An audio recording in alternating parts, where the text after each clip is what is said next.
Hello, everyone.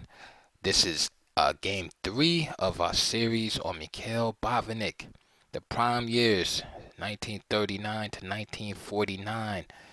This game is, and of course, we're looking at Botvinnik's games just from the white side. And later on, we will go back and go over the ones from the black side. This game took place at the Soviet Championship, Leningrad, 1939, against Alexander Chistiakov with the white pieces. So let's take a look at it. D4, knight f6, c4 from Botvinnik, e6, knight c3, and we have a queen's gambit declined, knight f3, knight bd7, and bishop f4. So we can see this variation comes in and out of favor as the years go by. E3, bishop e7, bishop d3, just solid central play by Botvinnik. Castle.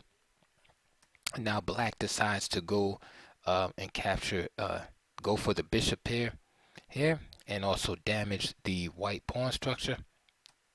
And Botvinnik decides to play bishop e5, and what this does, it kind of leaves this knight hanging out to dry, so to speak. And he's saying, hey, if you want the bishop, come and get it. And but by the way, move my knight into e5. Of course, it was perfectly playable, but black played f5, and now we have this kind of stonewall defense with the knight offset on h5, because we know normally the knight doesn't go here. Knight usually is here or here. So queen c2 from Botvinnik, and now a6. And after a6, Botvinnik makes a good move right here in the center, which increases his slight advantage here. C takes d5, and of course black would love to capture with the e pawn here in order to keep this c file closed down a little bit longer. But however, there's a problem tactically in that the f pawn is loose, so he's forced to open up the c file to his detriment. As you can see, the queen is already situated on c2. Rook is ready to occupy the c file. Then there's all kind of ideas like knight a4, knight to c5, occupying these weak squares. So black really didn't want to open up the c file at this point, but he had no choice. After playing a6, perhaps instead of committing to a6 so early, maybe it's time to admit that you made a mistake with this knight and just simply bring it back to f6. That would have been probably better than a6. Okay, so after a6, c takes, knight a4. And now black has eyes on these squares here. The main threat too is just bishop e5. And at this point, Chistiakov decides to play knight hf6. So he has a good idea, but I think it was time for him just to take the bishop at this this juncture. Okay, and play, could have continued knight takes e5 and then knight f6. All right, and white has still a nice position here, in the position that is definitely more conducive to the knights than the bishop pair, due to its closed nature. Another idea is this idea of b5, but b5 isn't that good after provoking the knight to the square it wants to go to. And after, say, knight takes c5, d takes c5, and black has a nice pass, white has a nice pass pawn here. So knight hf6 was played. Like I said, knight takes e5 is preferable, and after that, this gave black an initiative. Excuse me, white an initiative. I keep getting the colors mixed up.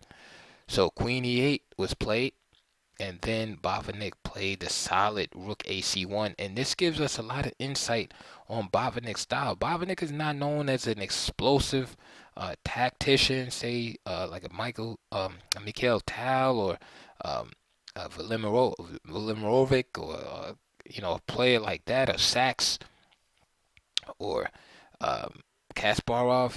He's a solid positional player. Yes, he of course is all these players at the top level. Good in tactics. He just didn't shine at the board in this way. His play was more logical, positional, right? And the kind of player that would just make all the right positional moves, so to speak. He wouldn't blow you off the board with anything spectacular, but would make these nice plans in the position. He was great for planning, all right, and strategy over the board. And why do I say Rook AC1 is a good insight to his style? Because it's very solid. He just puts the rook on an open file and planning on to continue domination of the C file. A player like Tao might have opted for a move like knight G5, right? Where complications arise here. And after, say, knight B8, right, to keep this pawn protected, knight B6, right, that's pretty much winning on the spot. However, instead of knight G5, and I'm sure Botvinnik looked at this line, but it's too murky. Instead of knight B8, the counter blow B5, knight takes E6, and now bishop takes A4. And now if knight takes F8, the position gets awfully unclear. Right, yes, white has the exchange, but the position is looking kind of dirty here, right? It's really not too clear. Black has a lot of counterplay, although the position looks pretty wild here. Instead of playing knight takes F8, white's best move is actually just to give up the piece by playing bishop takes F5. And then say rook F7, knight G5, rook F8. For example, this is just a sample of what could happen. Knight G5, and if the rook tries to preserve itself, then bishop takes H7, and king H8. And bishop G6 is a pretty move, trapping the queen with the bishops. So I could see Botvinnik wanting to avoid these scenarios, and he probably might have not seen this idea with bishop takes F5 and probably just analyzed this line with the knight takes F8 and seeing how murky it was and avoiding it. Instead, he just maintains a solid advantage by just playing the simple rook AC1. All right, so that gives you a little insight on his style, right? And like I said, a player like Tao would have almost, I guarantee, play a move like knight G5 there. So knight E4, knight E5, logical move. Knight takes, and here I like this move Botvinnik makes. Very strong move right here. He doesn't take with the bishop and try to keep his pawns intact, his pawn structure intact. He realizes that it's time to control here, and what he does is uses his e pawn to control and take away potential squares for the black pieces. This is very annoying here. So bishop D7, desperately trying to get his pieces out. And now knight B6, attacking the rook and taking away this square also. The rook has to embarrass itself with rook A7, bishop B8, and Botvinnik just repeats moves, buying some time. And of course now he snatches the rook in the corner, and he's pretty much winning at this point. Queen C7, of course, offering more trade of pieces. So queen E8, bishop takes E4, just simplifying down. Queen takes B7, bishop B5, attacking the rook. Knight C7, the fork, queen D7, now rook FD1, bishop H4, and surprisingly, to me, Botvinnik just played a simple move like rook D2, protecting the F2 pawn, or just G3, both which win. Instead, he played queen B6, allowing the bishop takes F2 after king H1, bishop D3, and of course, there's nothing after that. So again, that gives you some insight on Botvinnik's mentality there, that he was willing to allow that check, knowing that there's nothing that black can follow up with. Of course, black tries to generate some counterplay, but it is quickly muted by white. Rook takes e5 and rook d3, and the rest is just a like cleanup job. And of course, avoiding any kind of back rank mate. Um, and avoiding, any type of traps. For example, here, like for example, if rook d2 was played, bishop takes e3 could be played with this back rank threat. Now, of course, rook takes, bishop takes d4. Yes, of course, rook f1. Of course, white is still winning, but these are just little ideas that Botvinnik tries to avoid. Many moves are good here. Queen c3, rook b3. Botvinnik plays another winning continuation. Rook d1. Bishop takes e3. And there's the same idea with this taking the pawn. This simplifies. Of course, again, must stay vigilant here.